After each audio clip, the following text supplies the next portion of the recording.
Good news alang sa mga konsumidor sa Visayan Electric kay ang bayranan sa kuryente ning Pebrero hangtod sa Marso muminos. Ang report ni Femari Dumabo. Kayo katong nangalas. Usa kini si Stella Mendoza sa Barangay Lahog, Dakbayan sa Sugbo sa mga konsumidor nga malipayon ug mapasalamaton kaayo man masayod nga minos ang bayranan sa makonsumo nilang kuryente sugod karong buwan na hangtod sa Marso. Sa maging tuig dili mo minos sa 9,000 pesos ang bayranan sa ilang kuryente matag buwan sa giibangang balay o sa tindahan. Sa nangaging buwan, mius-us ang nabayaran nilang kuryente nga may kantidad sa 8,000 pesos. Dako nagong tabang kay siyempre pag mudako ba pud amo ang kuryente dili kay magdagdag ba pud si zero bayan o additional kay siyempre dapat mo cooperate pud ka sa tag-iya. Sa pag-us-us karon sa bayranan sa kuryente sa Pebrero ug Marso, mas maubos na usabang ilang bayranan.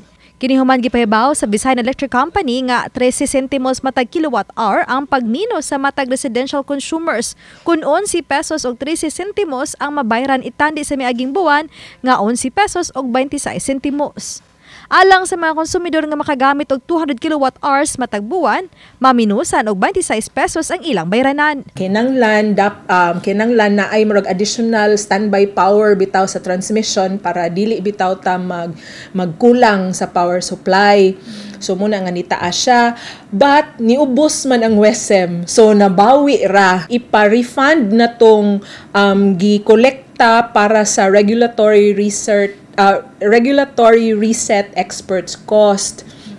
Gimandato na sa ERC nga magkolekta mi ana, but ningon man sila nga ipa-refund na lang og ipahunong na ang pag so naatay gi-refund nga 11 centavos per kilowatt hour. Ug bisan pa sa pag-uso sa rate sa kuryente, awhag sa Visayan Electric nga mas maayo gihapon ang pagdaginot sa paggamit sa kuryente. Sama na lang nila ni Stella nga imbis freezer, kining inverter nga refrigerator na lang ang gigamit sa tindahan. I-unplug yun niyo ma. I-unplug.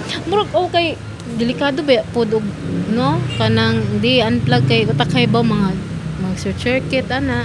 Ang mudako jud kuryente kanang mga ref nga dili inverter nga na kadalasan niya kanang mga freezer gani nga na kusog kay mukaon niya mo tong gikuha gani diri ang freezer kay kusog kay mukaon og kuryente like TV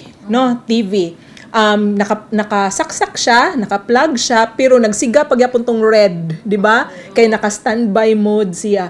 Kana nagkonsumo gyapon na siya kuryente. Although gamay ra but kung tapok-tapokon nimo ang TV, ang stereo, ang electric fan, ang mga chargers, gagmay nga mga load pero ni konsumo gyapon na siya og gagmay pud nga kuryente. Ang atong tawag ana phantom loads. Obani Cleofer Lumaya, Gogrod Prado, Femari Dumabok. Balitang Bisdak.